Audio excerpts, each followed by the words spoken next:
بسم اللہ الرحمن الرحیم۔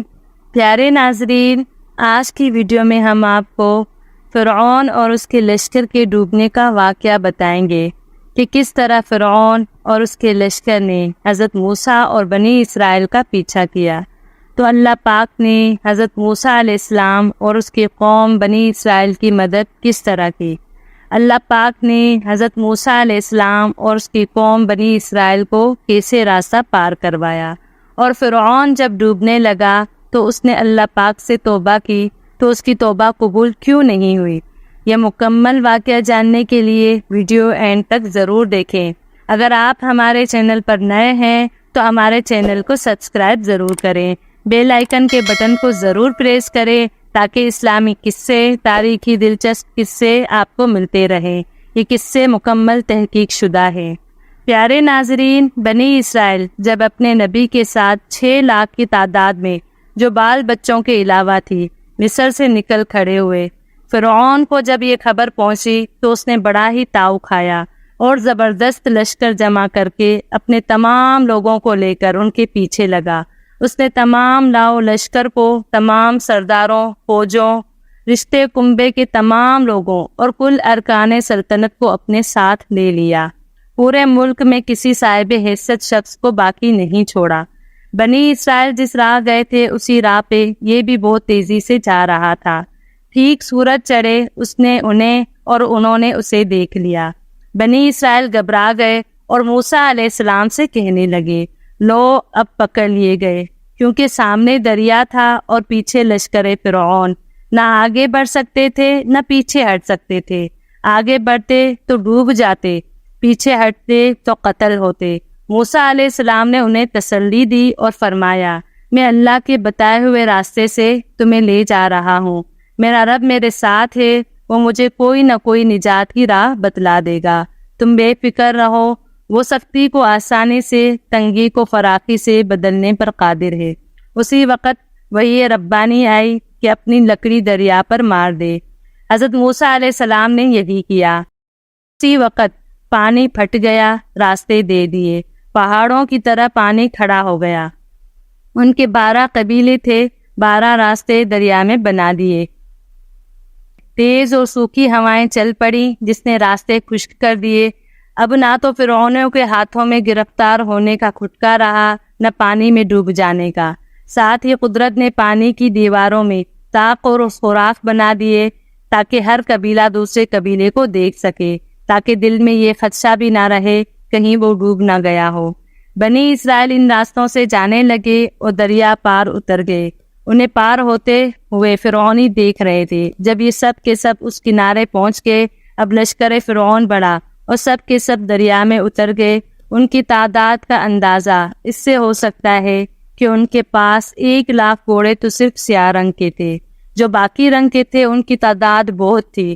فرعون بڑا کاہنہ تھا، دل سے حضرت موسیٰ علیہ السلام کی صداقت جانتا تھا۔ اسے یہ رنگ دیکھ کر یقین ہو چکا تھا یہ بھی بنی اسرائیل کی غیبی تائید ہوئی ہے۔ وہ چاہتا تھا کہ یہاں سے واپس لوٹ جائے، لیکن حضرت موسیٰ علیہ السلام کی دعا قبول ہو چکی تھی، قدرت کا قلم چل چکا تھا۔ اسی وقت جبرائیل علیہ السلام گھوڑے پر سوار آ گئے۔ ان کے جانور کے پیچھے فرعون کا گھوڑا لگ گیا۔ آپ نے اپنا گھوڑا دریا میں ڈال دیا۔ فرعون کا گھوڑا اسے گھسیٹتا ہوا دریا میں اتر گیا۔ اس نے اپنے ساتھیوں کو آواز لگائی کہ بنی اسرائیل گزر گئے، تم یہاں ٹھہر گئے، چلو ان کے پیچھے اپنے گھوڑے بھی میری طرح دریا میں ڈال دو۔ اسی وقت اس کے ساتھیوں نے بھی اپنے گھوڑوں کو دریا میں ڈال دیا۔ میکائیل علیہ السلام ان کے پیچھے تھا کیونکہ ان کے جانوروں کو ہنکائے۔ گرز بغیر ایک کے بھی باقی رہے، سب دریا میں اتر گئے۔ جب یہ سب اندر پہنچ گئے، ان کا سب سے آگے کا حصہ دوسرے کنارے کے قریب پہنچ چکا۔ اسی وقت جناب باری قادر و قیوم کا دریا کو حکم ہوا، اب مل جا اور ان کو ڈبو دے۔ پانی کے پتھر بنے ہوئے پہاڑ فوراً پانی ہو گئے۔ اسی وقت یہ سب غوطے کھانے لگے اور فوراً ڈوب گئے۔ ان میں سے ایک بھی باقی نہ بچا۔ پانی کی موجوں نے انہیں اوپر تلے کر کر کے ان کے جوڑ جوڑ الگ کر دیے۔ فرعون جب موجوں میں پھنس گیا، سکرات موت کا اسے مزہ آنے لگا تو کہنے لگا، میں لا شریک رب واحد پر ایمان لاتا ہوں جس پر بنی اسرائیل ایمان لائے ہیں۔ ظاہر عذاب کے دیکھ چکنے کے بعد عذاب کے آ جانے کے بعد ایمان سود مند نہیں ہوتا۔ اللہ تعالیٰ اس بات کو فرما چکا ہے اور یہ قاعدہ جاری کر چکا ہے کہ اس وقت یہ کہتا ہے، حالانکہ اب تک شر و فساد پر تلا رہا، پوری عمر اللہ کی نافرمانیاں کرتا رہا، ملک میں فساد مچاتا رہا، خود گمراہ ہو کر اوروں کو بھی راہ حق سے روکتا رہا، لوگوں کو جہنم کی طرف بلانے کا امام تھا، قیامت کے دن بے یاد و مددگار رہے گا۔ فرعون کا اس وقت کا قول اللہ تعالیٰ علام الغیوب نے اپنے علم غیب سے نبی کریم صلی اللہ علیہ وسلم سے بیان فرمایا۔ نبی کریم صلی اللہ علیہ وسلم فرماتے ہیں کہ اس واقعے کی خبر دیتے وقت جبریل علیہ السلام نے مجھ سے فرمایا، کاش آپ صلی اللہ علیہ وسلم اس وقت ہوتے اور دیکھتے کہ میں اس کے منہ میں کیچڑ ٹھونس رہا تھا، اس خیال سے کہ کہیں اس کی بات پوری ہونے پر اللہ کی رحمت اس کی دستگیری نہ کر لے۔ سیدنا ابن عباس رضی اللہ تعالیٰ عنہ فرماتے ہیں، ڈوبتے وقت فرعون نے شہادت کی انگلی آسمان کی طرف اٹھا کر اپنے ایمان کا اقرار کرنا شروع کیا، جس پر جبریل علیہ السلام نے اس کے منہ میں مٹی بھرنی شروع کی۔